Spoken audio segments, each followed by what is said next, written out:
Today I want to delve a little bit deeper into compression ratios. So I want to kind of, sometimes we get confused about some of the parameters. Well, sometimes I get confused about some of the parameters in compression. But today I want to focus on just the ratio parameter. I'm going to use a song by my friend Cozy. His group is We Are Remix. Now, there's different ways to think about what ratio does. One of the ways I like to think about it is I've got a ceiling, and this ceiling is imaginary. That ceiling sound is trying to bump up against this ceiling. Now, they can go past the ceiling. Now, the ceiling represents, in my mind, the threshold setting on a compressor. Now, not all compressors have a threshold setting. Well, that's another subject. Now, what ratio does is if I've got a sound and I set my ratio of 2 to 1, for every 2 dB above threshold, the ratio says bring it down 1. So if I go 8 dB above threshold, it brings it down to 4 dB. So you can see if I increase the ratio, like say to 16 to 1, every time I go 16 dB above threshold, it would bring it down to 1, or 32 would bring it down to 2. So lower thresholds allow lower ratios allow. So a lower ratio allows more dynamics to take place above threshold. I guess you should say it allows more dynamics to take place, period. So in my mind, I think sometimes lower ratios crank down the threshold, so I get more happening above the threshold, but at a lower ratio. Sometimes I like that combination on stereo buses.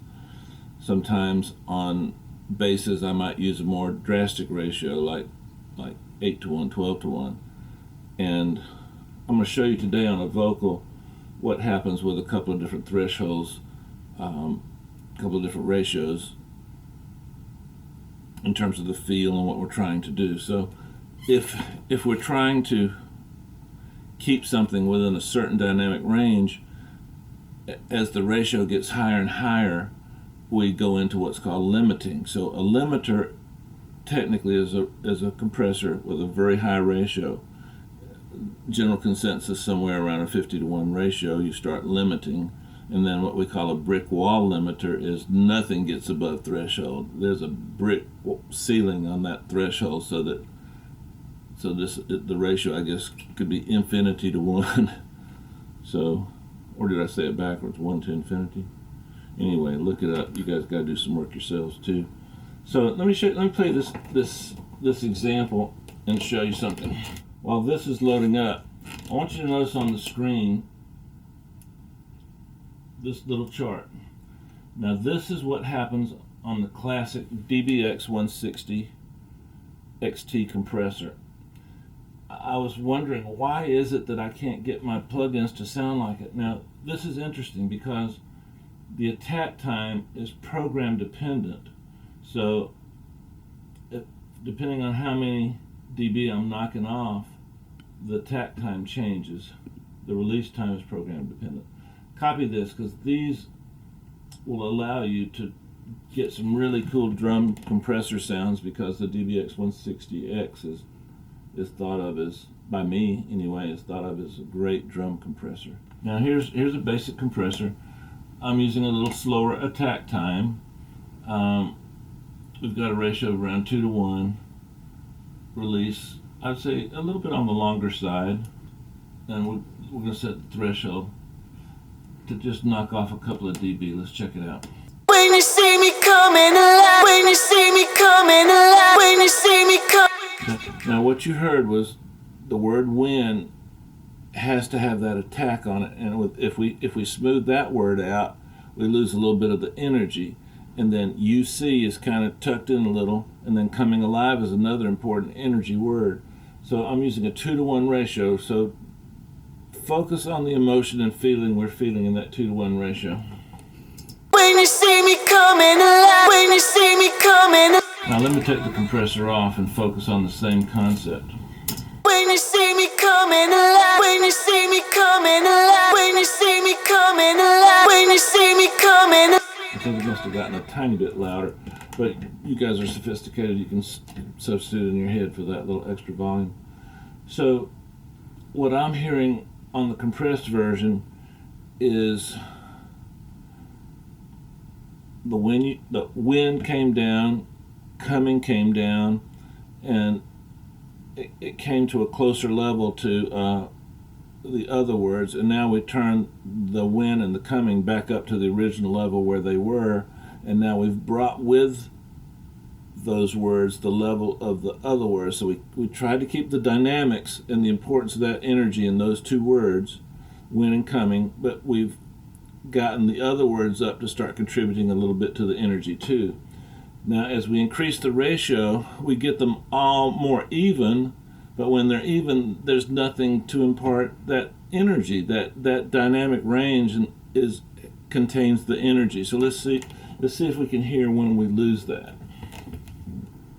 When you see me coming alive, when you see me. Okay, focus on this number right here, this ratio number.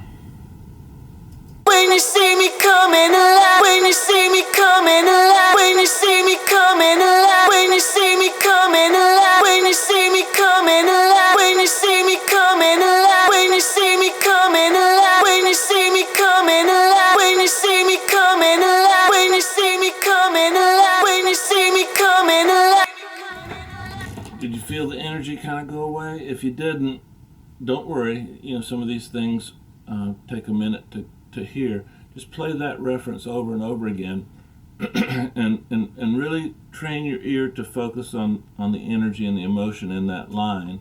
There's a little tiny, it's not a crack in his voice, but it's a little tiny Michael Jackson little thing that's going on there, so we don't want to destroy that.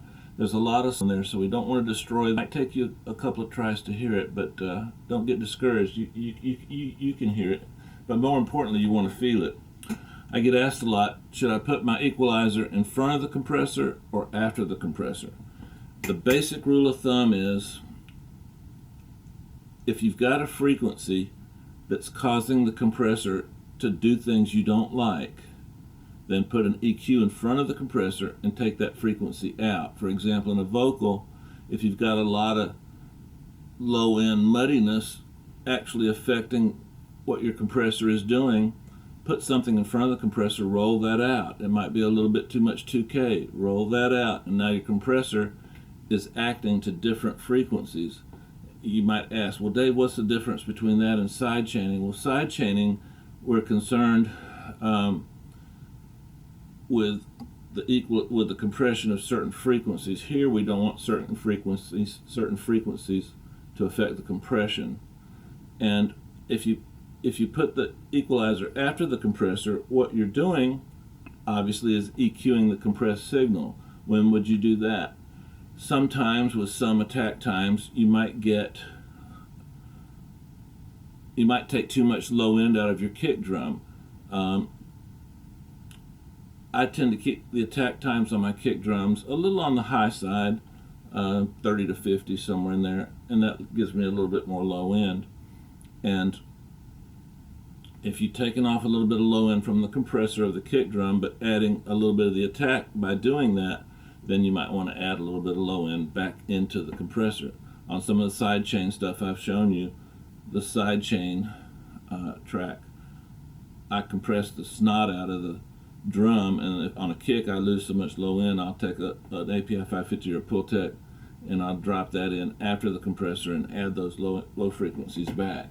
Always remember, compression can add to the experience of a particular track and a body of music, or it can really take away from it. You're squeezing more into a smaller space, which can be a good thing, but you're also squeezing more energy into a smaller space and nothing's jumping out at you. So play around with it. For some of you, this is going to come really quick and easy, and some of you it's going to be a little harder to hear. Me personally, compression was the last thing I really felt like I nailed in terms of my growth. So don't get discouraged. Experiment, experiment, experiment. You've got so many options now in your DAW that you can really use presets, see what other people are doing, and let me know how you're doing. Okay? All right.